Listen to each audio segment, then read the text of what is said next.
Hi guys! Welcome back to my YouTube channel. So, eto na naman ako. Late upload na naman ulit dahil wala lang. Tinatamad lang ako mag voice over ngayon. Sinipag ako mag voice over. So, ayan. Samahan nyo kami sa aming pagpunta sa isang chocolate museum dito sa Belgium.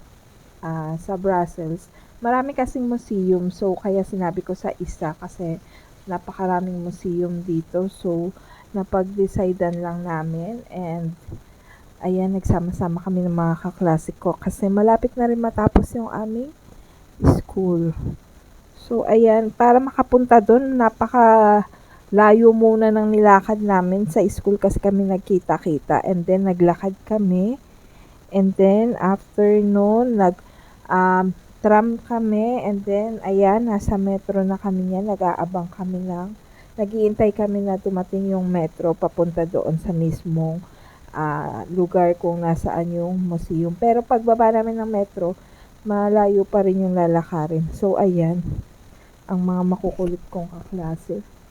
So, yan, nasa labas na kami ng metro niyan. Actually, Grand Plus yan eh. So, ayan, nandyan na kami sa Chocolate Museum. Before, nung nagbakasyon kami dito ni Francis sa Belgium noong 2021, napuntahan ko na to pero hindi kami pumasok sa loob. Hindi ko alam na museum siya, wala lang, naano lang ako sa view niya sa labas, pero hindi kami pumasok yung mismong sa loob. So, ayan. May bayad nga pala tong museum na to ha. Pero sagot yun ng school namin. Char. Oh, sagot siya ng school sa totoo. Sagot siya. Ayan, Chocolate Museum. So, ayan, inaano muna. Ayan nga pala yung aming napakabait na professor. Siya ay si Miss Annie. And isa siyang Cameronian. So, yan. 10 years na siya dito sa Belgium and dito na siya nag-university. Pag sinabi kasing university dito, yun na yung pinaka-college. Tapos after niya mag-university, ayan, naging French professor na siya. So, ayan, binigyan kami niyan parang maliit na telepono, tapos may i-scan ka lang, tapos papakinggan mo yung information per room. Kasi meron dyan mga per room na dadaanan mo. Pero, syempre, French yung salita, tas mabilis. Hindi rin namin masyadong naintindihan. Pero, thankful kami kasi nandiyan yung professor namin. Siya na lang yung nag-e-explain sa amin. Parang siya yung nakikinig kasi na-explain niya. So, ayan, hindi ko rin alam kung para saan to. Basta salamin siya na merong ilaw. Pero hindi ako naglakad dun kasi baka mabasag ko pa yung char. Tapos, ayan, since nasa museum nga tayo, eto yung makikita mo sa loob ng museum, ang mga kagamitan before. Kung ano yung mga ginamit before sa paggawa ng chocolate, ganyan. Paano yung process sa paggawa ng chocolate. Syempre, before, lahat yan mga manual pa dahil yung technology before, hindi pa naman ganun kaganda. So, wala pang mga nai-invent na mga machines, ganyan, like yung video na yan, pinapakita kung paano nila i-grind or durugin yung pinaka buto ng kakao. Tapos ayan yung mga ginagamit na mga materials sa paggawa ng chocolate. Ina-explain naman yan ng teacher namin, pero meron niyang machine na pwede mong i-scan tas pakinggan mo. Kaso ang bilis nga kasi rin magsalita doon sa machine. Kahit intindihin ko, hindi ko parang 40 or 50% lang naintindihan ko. So, ayan, ina-explain talaga ng teacher ko kung ano yung mga details dyan sa bawat room. Kasi actually, per room talaga siya. Itong room na to, ayan yung sa mga hot choco na ginamit before. Magaganda siya. Magaganda yung mga design niya. Photographer. Tu stai alla gruppa? Sempre. So, ayan. Yan, example din ng kakao. So, diyan naman sa Pilipinas may kakao naman tayo, 'di ba? So, alam niyo na yung kakao, familiar na kayo diyan. Pero nakaka-amaze lang, isa sa mga na-amaze ako is yung may mga different kind pala ng kakao sa iba't ibang country, no? Ayan, kung makikita nyo, ayan siya. Mga kakao lahat yan. Etong maliit na green, yan yung kakao sa atin sa Pilipinas. Pero may mga iba't ibang shape pala siya.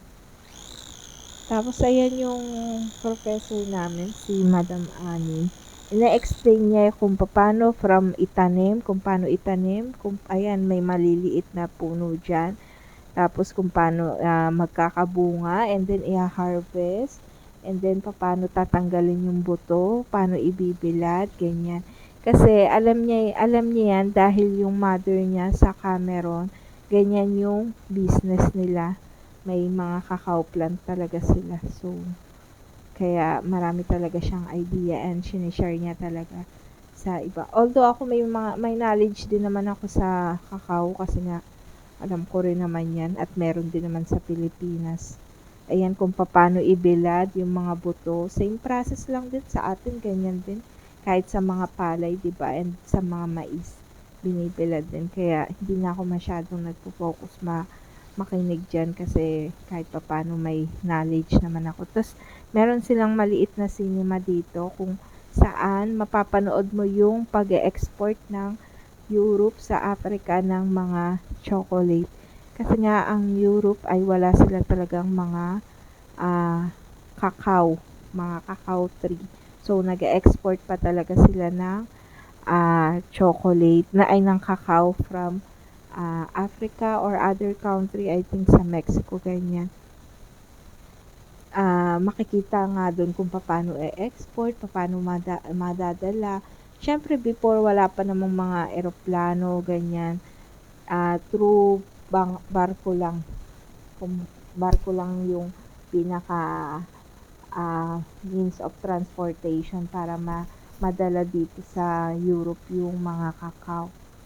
So yun nga no, wala nga cacao dito pero itong Belgium ang number 1 sa mga chocolate. Kasi ang dami nga talagang factory ng chocolate dito. Tapos yung video na yan pala yung mga boxes or yung mga lata before kung magbibigay ka ng regalong chocolate. Ayan yung mga design ng mga boxes and lata nila before. So ngayon mas modern na siya, 'di ba? Mas magaganda na yung design. Tapos yan, makikita rin natin diyan yung ayan na tayo sa exciting part. Nandito na tayo sa exciting part, ang Tikiman portion. So, unlimited naman siya. Marami siya talaga. And sabi naman ni Madam Annie, pwedeng mag-take out. So, nag-take out din ako dyan, pampasalubong. Char. Hindi lang naman ako yung nag-take out. Yung ibang classmate ko din naman. Tapos yan, after namin kumain ng chocolate, dito naman kami merong nag demo kung paano gawin yung chocolate. Tas yun nga yung nasa tray, yun na yung mga nagawa niya. And syempre, free rin yun. Kailangan din namin kainin. Yan. Tapos, eto na tayo, palabas na. Syempre, may bawat shop naman, merong mga shop, ay museum or what, may mga shop bago ka lumabas, diba? So, ayan, maraming chocolates, may mga mug, may payong, na may pangalang museum, chocolate museum, ganyan. Tapos, yung mga classmates ko, nagsibilihan naman sila. Pero hindi ako bumili kasi sawa naman na ako sa mga nakain ko sa loob. Tapos, yun nga, may take out din naman ako kahit papano. So, sila nagsibilihan sila kasi pasalubong daw nila sa mga asawa nila. Yan nga pala mga kaklase ko ay merong ano ba? Ukrainian, Albania, Venezuela, ano pa ba? Kalimutan ko na yung iba.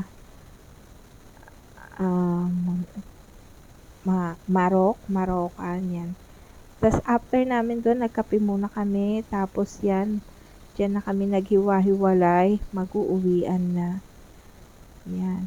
So, hanggang dito na lang guys. Thank you for watching.